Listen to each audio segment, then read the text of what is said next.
Friends, మీ పిల్లలు eggs తినట్లేదని బాధపడుతున్నారు. అయితే ఇలా ట్రై చేయండి. లొట్టలు వేసుకుంటూ తినేస్తారు. ఎగ్స్ని బాయిల్ చేసుకొని పొక్కొల్చుకొని ఈ విధంగా కట్ చేసుకొని పక్కన పెట్టుకోవాలి. ఇప్పుడైతే ఒక మిక్సీ జార్ తీసుకొని అందులో ముందుగా కట్ చేసుకున్న 2 ఉల్లిపాయలు, 3 ఎండుమిర్చి, రుచికి తగినంత సాల్ట్ వేసుకొని మిక్సీ పట్టుకొని పక్కన పెట్టుకోవాలి. ఇప్పుడు ఒక ప్యాన్ తీసుకొని అందులో ఆయిల్ వేసుకొని చిటికెడు పసుపు, రుచికి తగినంత సాల్ట్ వేసుకొని చక్కగా కలుపుకోవాలి. ఈ విధంగా కలుపుకున్న తర్వాత ముందుగా కట్ చేసి పెట్టుకున్న ఎగ్స్ ఉన్నాయి కదండి, అన్నిటినీ ఈ విధంగా అయితే అమర్చుకొని చక్కగా 2 సైడ్స్ అయితే కాలనివ్వాలండి.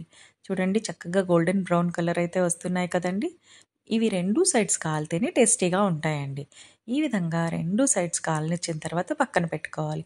అదే ప్యాన్లో కొంచెం ఆయిల్ వేసుకొని అలాగే ముందుగా మిక్సీ పట్టుకున్న ఉల్లి పేస్ట్ ఉంది కదండి, అది కూడా ఇందులో వేసుకొని చక్కగా అయితే వేగనిచ్చి ముందుగా మనం వేయించుకున్న ఎగ్స్ని కూడా వేసుకొని ఉల్లికారం అంతా పట్టేలాగా అయితే వాటిని మిక్స్ చేసుకోవాలండి. చూడండి, మన టేస్టీ ఎగ్ ఉల్లికారం అయితే రెడీ అయిపోయిందండి.